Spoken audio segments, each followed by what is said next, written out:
সূরা ইসরার ৮২ নম্বর আয়াতে আল্লাহ তাআলা ইরশাদ করেছেন, ওয়ানুনাজ্জিলু মিনাল কুরআনি মা হুয়া শিফাউন ওয়া রাহমাতুল লিল মুমিনিন। যার অর্থ হলো, আমি কোরআনে কারীমের এমন সব আয়াতসমূহ, সূরাসমূহ নাজিল করি যার মাঝে রয়েছে ঈমানদারদের জন্য আরোগ্য লাভের মাধ্যম এবং তাদের জন্য রহমত তথা আল্লাহর পক্ষ থেকে করুণা। এই আয়াতের ব্যাখ্যা মুফাসসিরদের অনেকেই বলেছেন, এখানে আল্লাহ রাব্বুল আলামিন আত্মিক রোগসমূহ থেকে আরোগ্য লাভের মাধ্যমের কথা বুঝিয়েছেন, অর্থাৎ কোরআনের প্রেসক্রিপশনকে অনুসরণ করার মাধ্যমে মানুষ প্রকৃত মানুষে পরিণত হয়, মানবীয় গুণাবলী অর্জন করে মানুষ আল্লাহ রাব্বুল আলামিনের প্রিয় পাত্রে পরিণত হয়। এর ব্যাখ্যা অনেক মুফাসসিররা এও বলেছেন যে এর মাধ্যমে আল্লাহ রাব্বুল আলামিন আত্মিক রোগসমূহ থেকে মুক্তির পাশাপাশি শারীরিক যে রোগসমূহ আছে সেগুলো থেকেও মুক্তির পথ আল্লাহ রাব্বুল আলামিন আমাদেরকে বাতলে দেন। সেগুলোকে আবিষ্কার করে খুঁজে বের করে যথাযথভাবে আমল করার মাধ্যমে উপকৃত হওয়াটাই হলো আমাদের জন্য মূল বিষয়। আজ আমরা কোরআনে কারীমের এমন একটি সূরা আপনাদের সঙ্গে শেয়ার করতে চাই যে সূরার অপর নামই হলো সূরাতুশ শিফা বা আরোগ্য লাভের সূরা।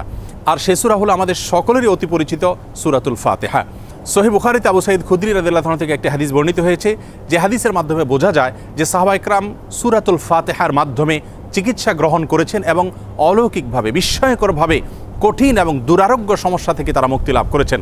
তখন নবী করিম সাল্লাল্লাহু আলাইহি সাল্লাম বিষয়টি জানতে পারার পর তাকে বলেছিলেন, ওমা ইউদরিকা আন্নাহা রুকিয়া, তুমি কিভাবে জানলে যে সূরা ফাতিহা এটি রুকিয়া বা সকল রোগ থেকে শেফার একটি মাধ্যম।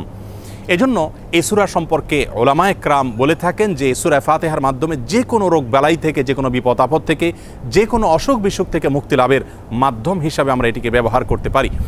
সূরা ফাতিহা এ সম্পর্কে ইমাম ইবনুল কাইয়িম রাহিমাহুল্লাহ তিনি বলেছেন, এই সূরাটিকে বারবার আমি আমল করে দেখেছি। আমার জীবনে যখনই কঠিন কোনো ব্যথায় আমি আক্রান্ত হয়েছি, কাতর হয়েছি, তখনই এই সূরা পাঠ করে ফু দিয়ে সে ব্যথার জায়গাকে মুছেছি। আল্লাহ রাব্বুল আলামিন বিস্ময়করভাবে, অলৌকিকভাবে আমাকে সুস্থতা এবং আরোগ্য দান করেছেন।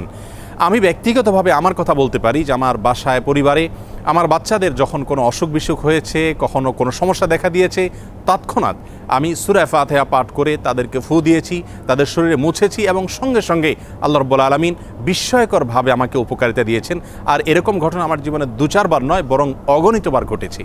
এজন্য সূরা ফাতিহা এটিকে যদি কেউ যথাযথভাবে আমল করতে পারেন, সে আস্থা এবং বিশ্বাস আল্লাহ তাআলার প্রতি থাকে, তাহলে সেক্ষেত্রে অবশ্যই এর মাধ্যমে যে কোনো দুরারোগ্য ব্যাধি থেকে পর্যন্ত আমরা আরোগ্য লাভের মাধ্যম হিসাবে এটিকে ব্যবহার করতে পারি।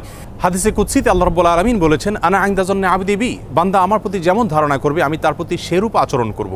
অতএব পরিপূর্ণ আস্থার সাথে, বিশ্বাসের সাথে যদি কেউ যে কোনো অসুখ বিসুখ থেকে, যে কোনো ব্যাধি থেকে মুক্তি লাভের জন্য সূরা ফাতিহাকে পাঠ করেন, সেটি পাঠ করে কোনো পানিতে, তেল ইত্যাদিতে ফু দিয়ে সেটি যদি ব্যবহার করেন, প্রয়োগ করেন, অথবা শরীরের কোনো জায়গায় অসুখ দেখা দিলে এটি পাঠ করে যদি ফু দেন সেই জায়গায় বা মোছেন, ইনশাআল্লাহ বিইذনিল্লাহ আল্লাহ তাআলা তাকে ওই রোগ থেকে মুক্তি নসিব করবেন।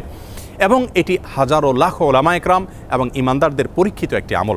আমরা এই আমলটি যে কেউ করতে পারি। আমরা অনেকে মনে করি এই সমস্ত সূরার মাধ্যমে আরোগ্য লাভের জন্য বোধহয় কোনো মুত্তাকি পরহেজগার মানুষ দিয়ে এগুলো পাঠ করাতে হয়। মূলত আমরা যে কোনো মুসলমানই এটিকে আমল করতে পারি এবং এর মাধ্যমে আরোগ্য লাভের চেষ্টা করতে পারি। আল্লাহ রাব্বুল আলামিন আমাদের সকলকে কোরআনে কারীমকে সব দিক থেকে আমাদের অনুকরণীয়, অনুসরণীয় গ্রন্থ হিসাবে গ্রহণ করার তৌফিক দান করুন। কোরআনে কারীমের সকল প্রেসক্রিপশনগুলো মেনে আমাদের জীবনকে আলোকিত করার তৌফিক দান করুন এবং কোরআন থেকে শেফা গ্রহণ করে আরোগ্য লাভ করে আল্লাহ তাআলার প্রতি আমাদের ঈমানকে আরও বৃদ্ধি করার তৌফিক দান করুন। আসসালামু আলাইকুম ওয়া রাহমাতুল্লাহি ওয়া